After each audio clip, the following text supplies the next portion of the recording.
Honey, we need to chat.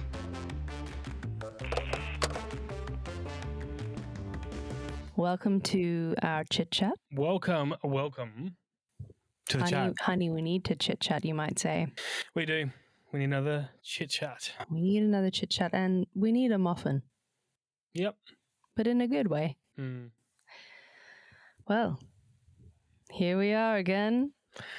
Blair said he didn't want awkward starts, and This here is we every time, though. This is the again. thing is, like, I like to have an idea of what we're going to do, but you love the just go into it, and then I get in my head, and I'm like, I don't know what to say right now. So I didn't say anything right now. Well, here we are. Here we are. Well, diving right in, I guess.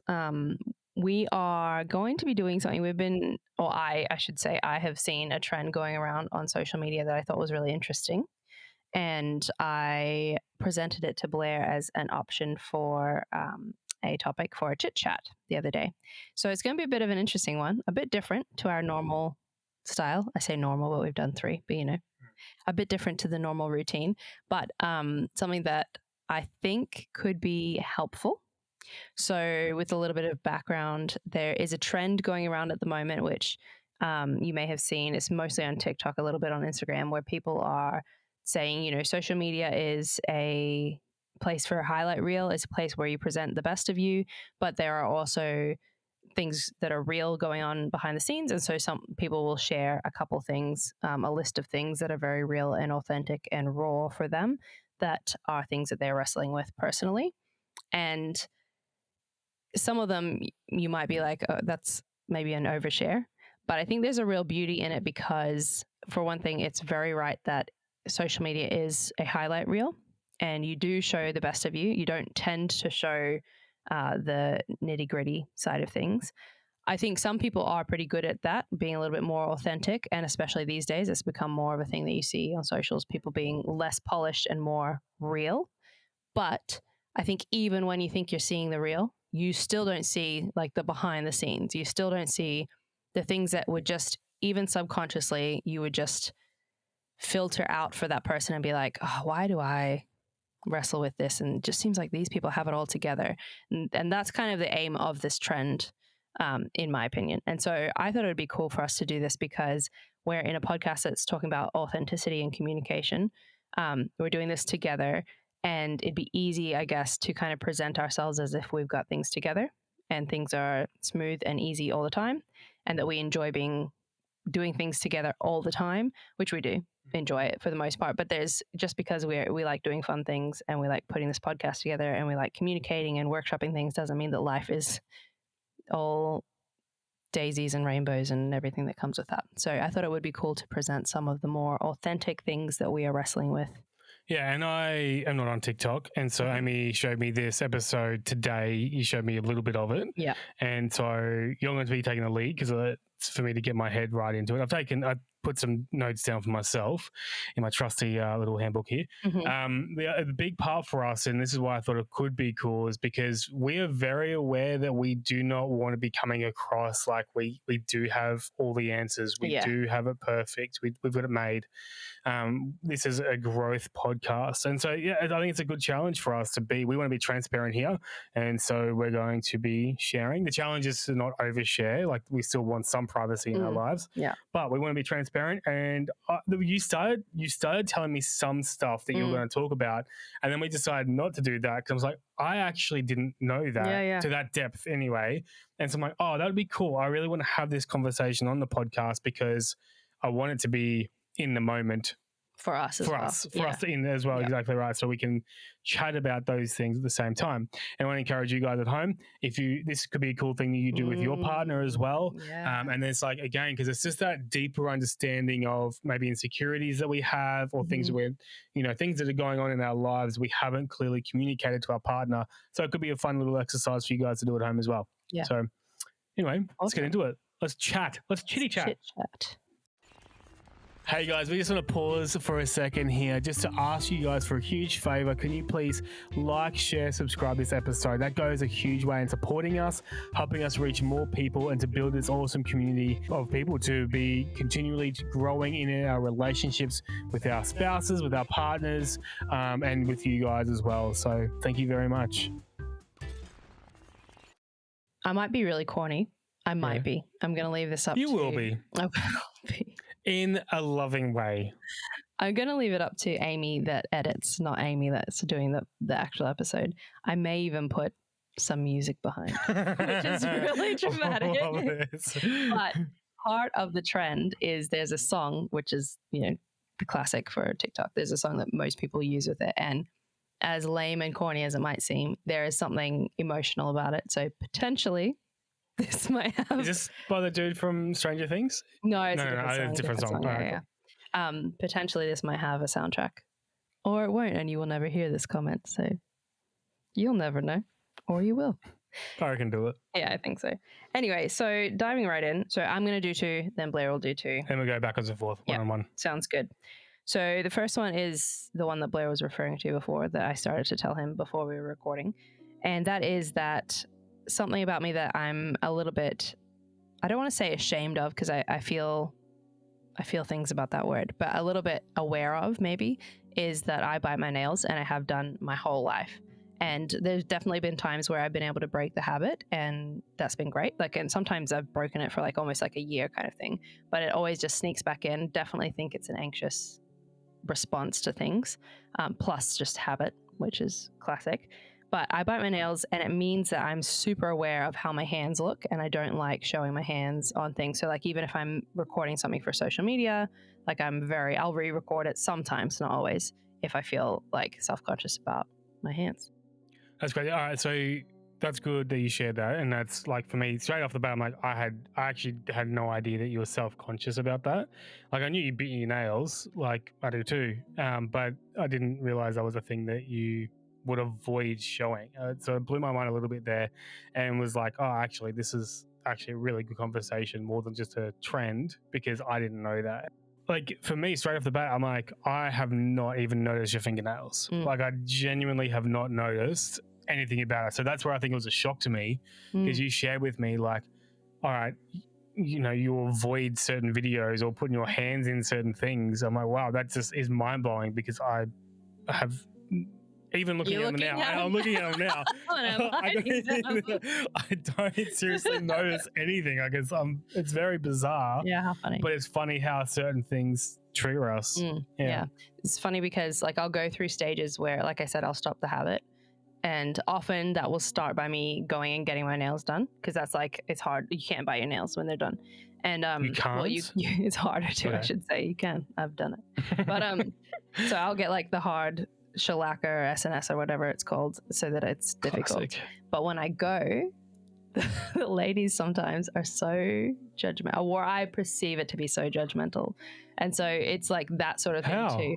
Oh, they'll just be because you have to get tips, and so there's just this whole attitude. It's hard to kind of explain about how difficult it is to add the tips to nails because they're too short. Oh, okay. Yeah.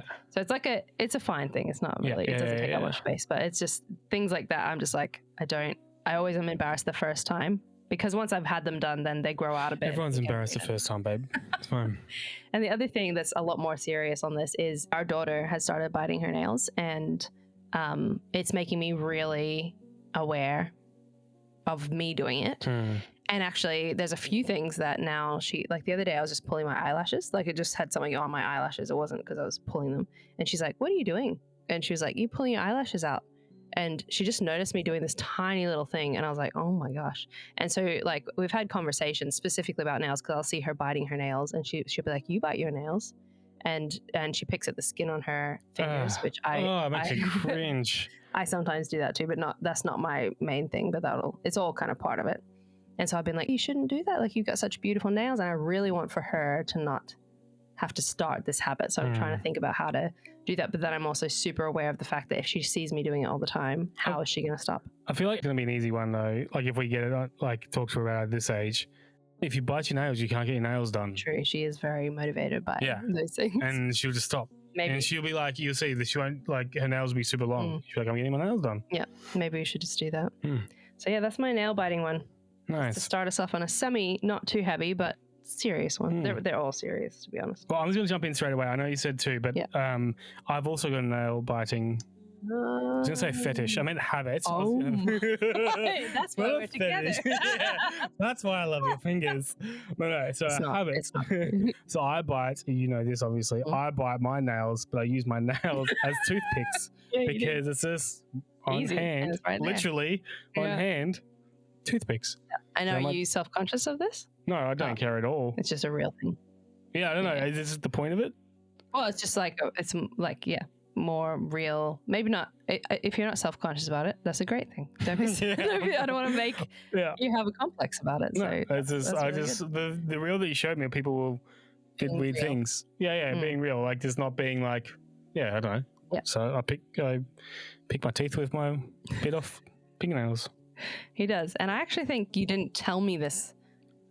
I think one time I saw you doing it, and I was like, "Did you just clean your teeth with your nail?" And then you're like, "Yeah, I did." And now, I don't want to throw you. The fetish is gone. The fetish is gone. So we're kind of buddies for totally different reasons. Yeah. I never have enough nail to clean my teeth. I'm always surprised that I've always got enough nail. You always have nail. Yeah, but that's the thing it's not a habit of biting nails. It's a habit of cleaning my teeth. It's a habit of cleaning your teeth. Please keep listening to us after this. Okay, so the next one for me is our house is, I'm going to say 80% of the time, a mess. I feel like it might even be more than that. I would say less. I feel like because I have the same issue. Our house is messy a lot. I feel we've been doing really well. We go through seasons. Yeah, exactly. And that's why I wouldn't say 80%. You know what I mean? Because and our bad seasons are bad seasons, but there's seasons. And that's something that I knew you were going to bring this one up because you talk about it a lot in a good way. And we can always get better. And I want to get better and something that we're working on, but I'm not actually that worried. Like I walked out there before, the dishes aren't done. That's pretty much it. Yeah, but the kitchen is in a good state right now. Yeah, I know, but that's my point is that we're in a season where the kitchen is in a good state. Yeah. And so like I'm saying is like I don't think we're 80%. But I know what you're saying because you're out there the most, and it's not just a mess of like dishes and stuff. You've got all the kids' stuff around as well because you're with the kids most of the time during the week. And so you're taking on Bonnie, our dog, you're taking on her things, plus our kids' things, plus Paddy with his mess. The good thing about having a dog, it cleans up your baby's food. It's great. So that's why we're actually like 50% now because Bonnie cleans up half the mess. Honestly, the floor is actually way clean. Not just because of that, but also because if we leave anything on the floor, she'll eat it. Well, the other thing too is since we've had Bonnie is she leaves fur through the carpet. So I'm vacuuming so much more because there's fur everywhere. Yeah. So I don't know. I hear what you're saying and I agree with you, but I tend to give us more slack. Yeah. But I'll go through seasons too, especially if we go away, we come back. I'm like, I'm so sick of this mess. I think my point that I wrote down was our house is often a mess and I'm deeply saddened by that. It makes me very sad that our house is, what makes me sad is not that the house is messy. What makes me sad is what I perceive to be my inability. And I say we are like, even on what we do in the house. Blair's very, very like hands-on in terms of keeping the house clean. But I know from myself personally, my inability to get on top of systems. I'll try systems. I'll like get into this headspace where I'm like, get rid of everything. And then I'll like actually try to get rid of everything and I don't really achieve much. And so that is what makes me really sad. And also it just makes me feel gross. Like most of the time I don't even notice it because I'm living it. And then every now and then I'll just like go to the bathroom or something and I'll just be like, oh my gosh. Oh, our bathroom is a mess. Yeah, it's disgusting. And I'll just see, or like I'll see even like dust on the skirting boards or something and stuff you don't even see until you look. And then I'm sure that we're not alone in this, but it just makes me think like, not only can we not do the basic things like stay on top of laundry, dishes, that kind of thing, but also like then we've got like, I just noticed the other day because we had guests over, smudges on our walls at the kids' height. And once I started wiping them, then I could see them all. And I was like, oh my gosh. Before that, I would have been like, the house is so clean because I just didn't look. So like it just times like that when I'm like, I feel like we're drowning in this stuff. And if it was just you and me, I think it'd be one thing. I think what makes me sad is that this is what the kids are marinating in. Like, not that sounds gross, but like it's very gross. this is what they're taking in about life. And also on the flip side of that, I wouldn't want them thinking life has to be spotless, because it's not going to be. And I would way prefer to be a flexible, much more gracious family in terms of that. But I just wish there was a little bit more routine around it. And again, like I don't want to come across of like, no, I'm all positive. Like I go through moments where I'm just so sick of the mess. And the biggest thing is the kids' stuff. They've just got so much stuff and I wanted to throw it all out. Yeah. But I think another area when I'm in a good headspace is I try and give ourselves a break of like, man, we had like 5 hours sleep last night. With Paddy, he just was up. We're tired. We're in that young kid stage. And I think when I'm in a good headspace, I can give us that grace, I guess. And be like, oh, I'm stuffed. I want to relax. I'm tired. I've had a big day of work. You've had a big day with the kids. Kids are finally down. I want to chill out. That's one thing is like I want to be able to spend time with my kids. I don't want to be so stuck on cleaning that I can't. But also I think that's one of the reasons why these trends are interesting, because I've gone to friends' houses when they're like, oh, sorry about the mess. And then I come into the house and it's very clean. And I do that when people come over, they're like, oh, sorry about the mess, but we've cleaned for the whole morning. And so then it's just reinforcing this thing of not only are we ashamed of the mess, we're also pretending that this is the level of mess, but the reality is it's much more. And then I've been to friends' houses that I've walked in and it actually is a mess. And I love that so much. When I've had those experiences, it's been extremely freeing. Yeah. Extremely freeing. And I'll be like, I actually don't care if they come to my house. But then the people that I've gone to the houses of and they've been like, sorry about the mess, or it's spotless, they're people that if they were to drop in or something like that, I would be mortified. Yeah. I think that's a big reason I don't like hosting. 100%. Yeah.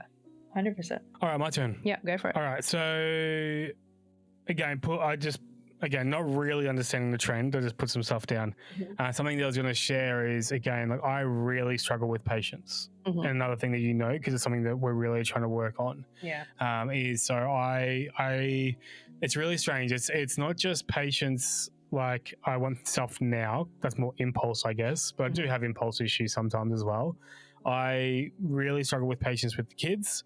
And I'm like, I have this expectation that I make complete sense or something, you know what I mean, to the kids. Like, so when they don't understand me or they don't move at a pace that I want them to move, or they don't do, like it's, when you say it out loud and when you're working on it, you feel very silly. But this is just genuine, like this is just genuinely a struggle that I have and something that, again, we're really, really trying to work on. And also, and in that is I get overwhelmed very easily. We're not sure, but like looking at, I guess, what is it? It wasn't a guide. It was like an ADHD quiz or something. List. Like, I possibly do have that. And so I really struggle when there's a lot of things going on. I get overstimulated. Like, so if all the kids are crying at the same time, or if they're all talking to me at the same time, or like constantly, I get really overwhelmed and I find it very hard to regulate my emotions and my thoughts and and to process my responses. So that's something that's quite real and quite a big struggle of mine, and something that we've been working on, And so putting things in place to work through that has been really, really important and really, really helpful. But that's been a big one for me. Yeah, it's a big one for me too. It's actually one of the things I'd written down. Not patience so much, which it is, but overwhelm, overwhelm. I just get very quickly. But again, like I see you though, and I see you as so much more patient than me. Like, and I see you a lot more together in those situations than I am. And yeah, I think that's, I don't know. It's not to undermine your feeling. Yeah, no. But it's just like, I look at you, I'm like, I wouldn't see you. Obviously, you're a parent. You have those, like, that's very, very normal. But I see you as a very patient, very together person. That is so funny because I don't feel that way at all. But I think one thing that we've identified that's different between us in that way is that I tend to be someone who's trying to figure out what's going on for the person. Yeah. And we realized that your reaction is often like it's like a mismatched expectations of a situation. And so I think that's one thing, is like we approach it very differently. And there's some stuff that you have worked on, like, or there has been like a pattern since being like a child kind of thing, that just if someone like doesn't seem to understand, like you said, what you've said or what your expectations are, or reach the expectations. Even our puppy, taking her for a walk the other day, I'm getting super frustrated that she's not sitting and not pulling on the lead, and you're like, she's a puppy. I'm like, oh yeah, obviously, but for some reason I have these expectations that what I want should be met. And I don't think it's a selfish thing. I think it's just for some reason my head is how your brain processes it is. And it's the same issue. Like I have the exact same issue at work. So I manage some people, and my team I've got high expectations for. I'm like, all right guys, like I want this done. Why is this not done? And a big thing for me has been exactly, and this is what a big thing that you've been bringing into this situation is helping me to understand where they're coming from, and that's been great. Like you, especially for my team, and this is what I've been helping my boss with as well when he's having the same issues. Is like, all right, cool. I know what my expectations are, but I've got to put myself in their position to help me understand: is my expectation actually realistic? Yeah. Is it fair? If so, fine. But what do I need to do to help them in their situation, in their circumstance, to move into expectation?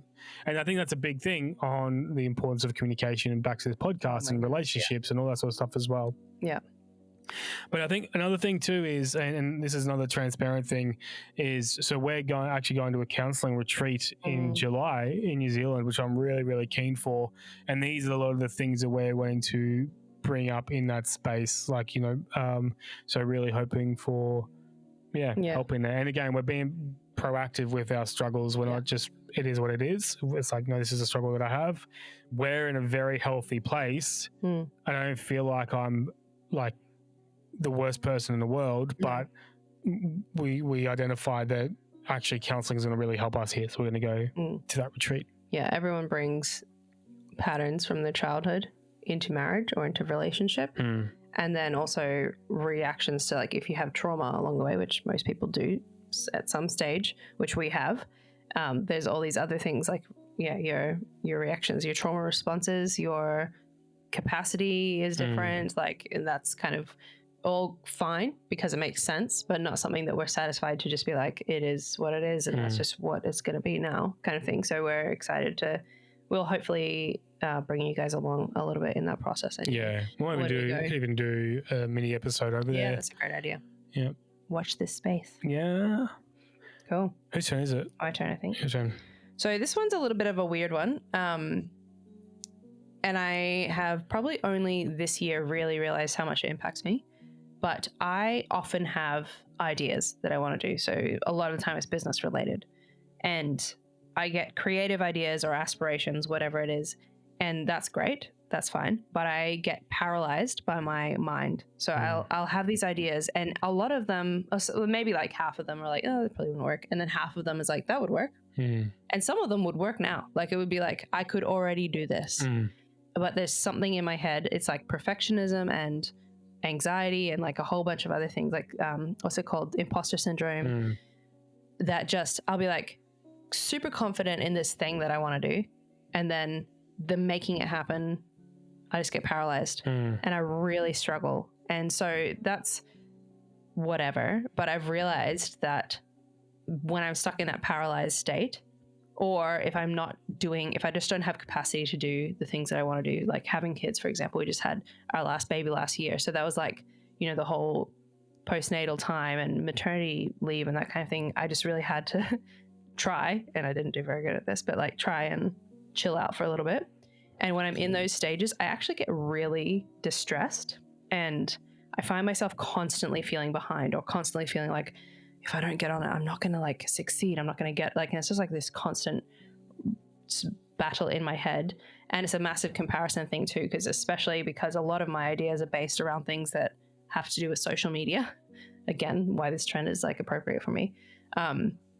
Like if I'm scrolling on social media and seeing other people doing stuff that I love or that I want to do or that's similar to what I want to do, I get really like just frustrated in my head. So it's been good to kind of identify that this year. But this is the first year that I've actually thought clearly, like, why do I feel this way? Oh, it's because of this. And putting things in place then to also help get myself unstuck when I am stuck in that place of not knowing how to take next steps. And Blair's really good at that. So that's what he does very well and very naturally. So when we work as a team, it works a lot better. And I think this podcast is just a perfect example. This is your idea. Yeah. And, you know, and it's what I wanted to sort of bring up is like, it's funny because you say about how you have all these ideas and you don't actually get stuff happening. And I'm here, I'm like, all right, I'm actually in my head, I'm writing up my resume, your resume of all the different things that you've done, all researched. So I was having this thought, and I'm not going to get these numbers right, but I saw this thing on Instagram talking about Steph Curry, the basketball player, right? So he's the all-time like 3-point shooter, and talking about how he shoots like, say, around 500. I can't remember the numbers. It's quite large though. He will shoot like 500 shots. I think it's more than that though. Every practice match, right? So he'll do that. So if that's 500 shots 5 times a week, it's about 2,500 times 52 weeks in a year. It's around, I don't know, I'm going to probably butcher this. So, you know, let's just say hypothetically, I know I'm terrible, but hypothetically, he's shooting like practicing with 20,000 shots a year, right? He's only made 3,000 shots for the year or something. You know what I mean? So he's actually doing so much more practice to the ratio of him actually getting him in. Yeah. And I think that's what I see with you too. You start so many things, you research so many things, and you've identified as well, you're a unicorn. You can do nearly anything, right? Because you've had a passion in that space, and then you've gone and researched that space, and you try to implement that space, and then you don't go that way. But I look at it as like, cool, what's the next thing you're going to learn though? Because it's like, again, you're doing your 20, I don't even want to read my numbers because I know they're going to be wrong, but hypothetically rounding up, rounding down, whatever, you've done your 20,000 practice shots and you're going to land 3,000. Yeah. You know what I mean? And I think that's really where you come in. So, you know, not saying that this podcast is going to be the next big thing. The Steph Curry of Steph Curry of podcasts. But I'm saying is that I really believe that you're going to achieve something great. I really do think that because of the amount of the work you do leading up to that thing, that's great. Yeah. You know? Yeah. I think that's what trips me up though, because I do like, so there's things that I try and then I give up because I'm like, oh, I'm over that. And unfortunately that happens a lot.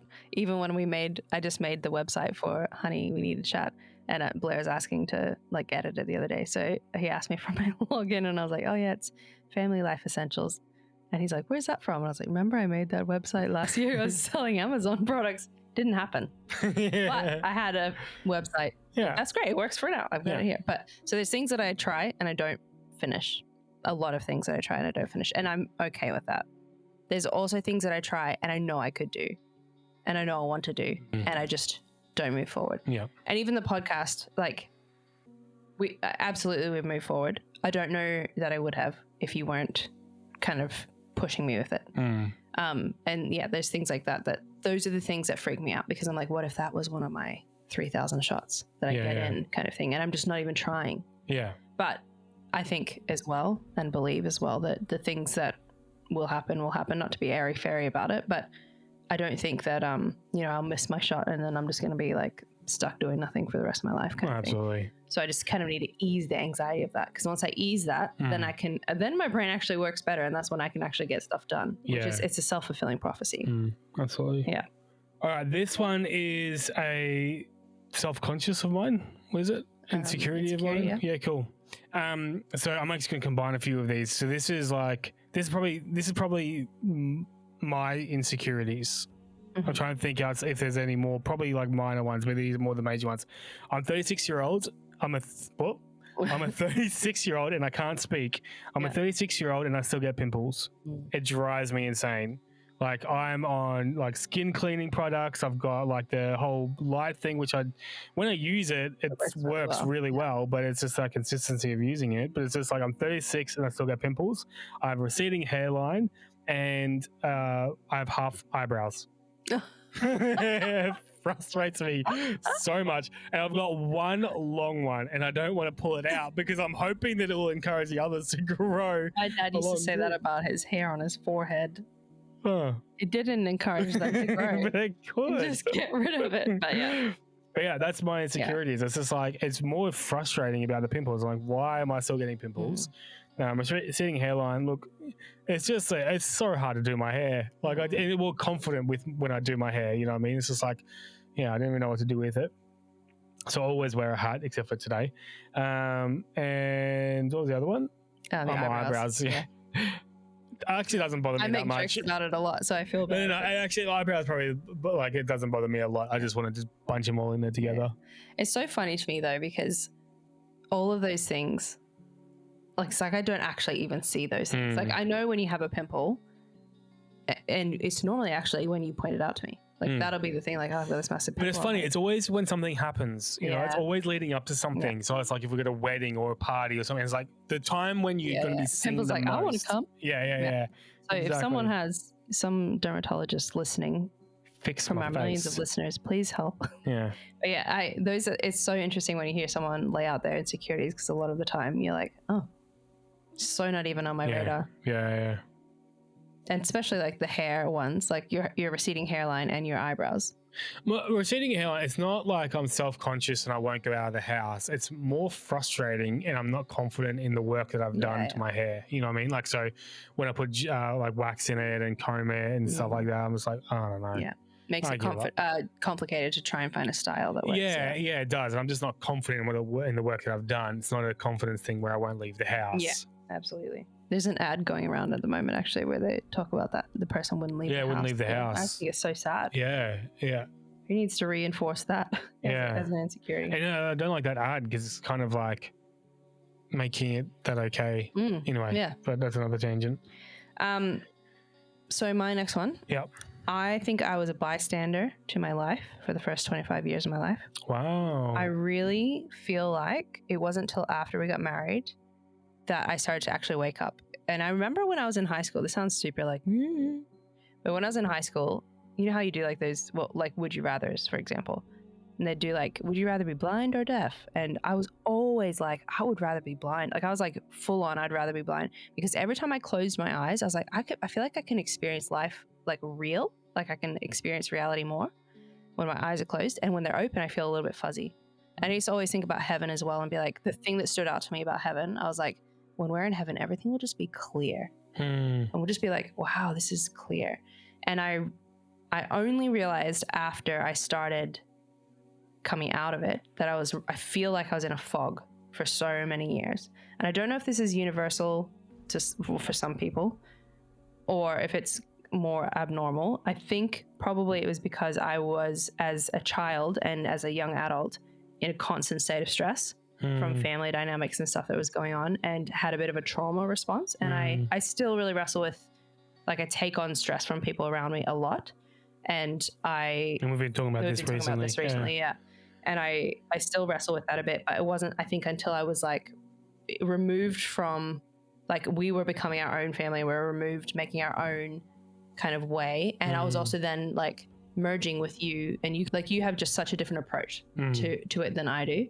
And so when we did come together as a family, you were helping me, like, sharpen me in that way. And that was definitely one of the issues, like one of the major things we worked through when we first got married, like those kind of tensions. Yeah, absolutely. But that's, I think, why I started to like wake up. And I know that sounds so silly. So if I look at photos of myself in high school, a lot of the time I'm like, I just was like, I was so stuck in my insecurities. Like I was like stuck in my head all the time, feeling like everyone's staring at me thinking I'm fat, or everyone's staring at me thinking I'm whatever, or like just like constantly aware of that. And then also constantly aware of like stress going on. So it's like I couldn't actually see life. And so I get that way a little bit with the kids. Sometimes I'm like, I feel like I just can't see. It's like my reality is blurry. Yeah, that's called in my head. Lack of sleep. Yeah, exactly. But way less. So now, and actually the thing that's kind of the reason I put this down is when I started to wake up, I guess, I then started to like, there was things that before I would never speak up on. Like I was like, I'm not gonna point this out, or I'm not gonna like say what I want to eat for dinner. I'll be like, whatever you want, kind of thing. And then when I started to wake up, I feel like I went through a stage where I was like, no, I don't want that. And I started to get a little bit more intense with that. And then that was like, we talked through some stuff sometimes because I was like, yeah, I didn't want that. And I didn't know I didn't want that. And now I know I don't want that. So I'm just going to say it. Like, I got a little bit more. I think also having kids, you have less tolerance for just doing what other people want. And you're like, I don't have the time. Yeah. So that probably all helped. But it was a weird transition to be like, oh, it's like I'm like learning, getting my big girl voice all of a sudden. Yeah. And I think that's a big thing is, again, it's not just that we're so different. Our family dynamics were so different. Like, I'm rural, you grew up overseas. You're born in Melbourne, grew up overseas, but even your family back in Melbourne, still very different dynamics and everything. So, I think that's the thing is when, I really struggle when people, and I've said this before, but I really struggle with when people are saying we're just too different. Because again, like, I don't know, I think our difference is our strength. Yeah. I really think it's probably one of our biggest strengths is our differences.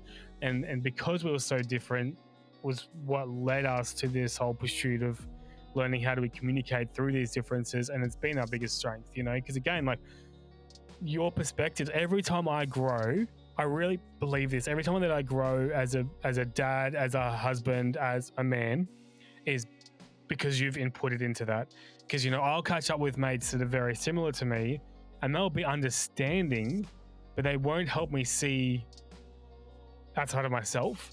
And it's so important to do that, and I think, I actually didn't know that, as well, what you just shared about, you felt like you were fuzzy for so long. And I wonder if, the big shift was when we got married, it forced you out of yourself. Yeah, 100%. And made you think of someone else. And yeah, so I wonder if that was a big thing there. Yeah, I think so. And I think the differences that you encounter, which everyone will encounter, some will encounter a lot more. Like, we are pretty opposite in a lot of things. So I think we had quite a few. Some will encounter less, but everyone will encounter differences because you've grown up differently. Yeah. Even if you grew up in the same suburb, went to the same school, you will still have grown up differently. Even if you were siblings, which you shouldn't be getting married. Don't do it. But even if you Don't marry were, your sister. you still would have you'd still be bringing differences. And so when you have differences, it feels like tension, and it is tension, and it can cause issues. But when you come together as a partnership, you can use those. It'd be really easy to fall into a pattern of being like, these differences are too much, and be like, there's something wrong, and it feels wrong, but it's not wrong. It's just normal. And so when you can learn to explore, I was thinking literally this phrase last night. I don't know why, but I was just like, you have to have an attitude of curiosity. You have to be curious about the other person and why they do that, or why they think that, or why they're reacting that way, because they're not just choosing to do that. 99% of the time, I think people don't just choose to be the way that they are. They are the way they are because of so many reasons. And if you have an attitude of curiosity, it's going to help bridge those gaps, basically. Yep, absolutely. All right, so one more each? Yep. Okay, so I wrote this one down. Maybe I might finish on this one. You do one more, then I'll finish on mine. Okay. So I'm finding myself, this is a bit of a weird one. I'm finding myself really overwhelmed at the moment by the sheer range of opinions in the world. Oh yeah. I'm finding it extremely hard, especially because I am someone who wants to investigate things and find a good answer. I'm finding it really, really overwhelming. And I know basically you can search anything and find any answer you want, right? Like, if you search however you word it, you can find the answer that backs you up, basically. And I knew that, but I just feel like recently there have been such intense, and again, probably social media, because it's not just a matter of backed research that's on the internet and we've got access to now. Things like TikTok, I was just showing Blair this tonight, has become a search engine. Yeah. But it's not even a search engine based on actual things. Facts. It's just literally become a search engine that it looks like it's reinforcing messages that aren't even true. Like, I saw one that was like, Kate Middleton found dead. Yeah. And I was like, it's obviously become a search because of all this stupid stuff going on, like people, conspiracy theories and that kind of thing. But it's become a search on TikTok. So that if you are probably, I don't know, a huge percentage of the young consumers, you would be taking in this information like, I think Kate Middleton's dead. You'd easily find she's not. But then it's sat in your head. And so I just am getting extremely overwhelmed. And I know it sounds kind of funny, but when it comes to health, because I'm kind of balancing a few health things, that's a really like touchy topic, and it is. I'll just be like, yeah, I'm like super influenced and like convinced by this one thing, and then someone else will say something, I'll be like, oh my gosh, I have no idea. So I'm getting to the point where I'm like, I don't even want to look into it. Yeah. Which is, I don't want to be ignorant, but I'm getting to the point where I can't even comprehend looking into it anymore. Yeah. I am not on social media anywhere near as much as you, and I don't have that overwhelmness. Like it's saying that I pretty much work on social media. Like I do a lot of things on social media, but it's very specific. I'm going on there for a specific thing. Yeah. I might scroll on Reels or something, but it's down to my algorithm, and it's mostly funny stuff. But yeah, outside of that, like I'm not on social media much anyway, so I don't have those things. But I do know, like, you know, the little bits of news that we read and everything. I think the thing that I not overwhelmed with, but just like, oh man, I cannot be bothered, is that you can't wrestle with an unpopular position. You know, there's no position for you to actually wrestle with something. Like I want to have a healthy conversation about something. Like I remember, I'm not going to bring it up because I don't want this to take over what the point of the story is. But I was wrestling with this this view. And it wasn't a popular view, and I reached out to a mate of mine that I knew had an opposite view, and I knew that he was a safe person that I could go to, that I could be like, all right, man, this is in my head. I know it's not popular. I don't want to have a decision just off popularity, but I want to have that space to really wrestle through what's in my mind with someone that's different, you know. So we had this really good chat. It was a little bit backwards and forth. It was full respect. There was no like, it wasn't even, it was a little bit or anything. No, it was a little bit of debate, but I think that's part of the wrestle, is debating. Exactly. We debate over stuff too, and it's just like, it's trying to get really down to the nitty gritty of stuff. But I feel like if I didn't have this mate over this specific topic, I would really, really struggle. And I'm not just going to agree because that's what everyone's telling me I should agree with. It's like, I want to know, I actually want to wrestle with this, and I want to come to that decision. I did come to that decision in the end. I actually did. And, but I was confident in going with that decision based off the conversation that I had with my mate. Really was able to wrestle with that, and then I felt so much more at peace about it. But I can't do that for a lot of topics, you know, and that's really frustrating. It's just like, yes, this is what you think. If you don't, you're a douchebag. And especially for young people, because how are they meant to develop that? Like we are a little bit older, and we've had time a little bit more to have those conversations. But yeah, some people have grown right into this, and it's just this. It's intense. Yeah, it's intense, absolutely, and it genuinely stresses me out. All right, my last one. I think this is probably one of the most important things that I'm sort of wrestling through now. Is I used to, when we first met, I used to iron my underwear. I don't anymore, and I miss it. I thought you were going to be a serious one. This is a serious. I miss ironed underwear. It is a nice feeling. I don't do it. I have a really easy solution to this, babe. The iron is next to your bed right now. Literally, the iron is on your bedside table. Yeah. Well, I ironed my shirt the other day. Yes. That's a start. But I miss the snugness. I could not believe the snugness of the warmth of it. The whole thing. Maybe we need to get a smaller size of undies. I could not believe when we got together that you ironed your undies. I seriously thought it was a joke. It wasn't a joke. And I have never offered to do that, and will never offer to do that. You don't iron my clothes anyway. I don't. The only clothes I iron is because my kids are now in a school with uniforms, and I'm scared of getting told off. That's genuinely what it is. Yeah. All right. Now, can I have the iPad? Yeah. We're going to do a thing. So we had our outro, and it was really hard because it was like, you know, we want an outro, we want a catchy outro, and we came up with, and that's that on Honey, We Need to Chat, right? That's it. But then we always felt cheesy by saying it. So like, all right, well, this is what we're going to do. This is something new we're going to do. So what we're going to do is actually, we're going to take that phrase, each chit-chat or every episode, not sure yet.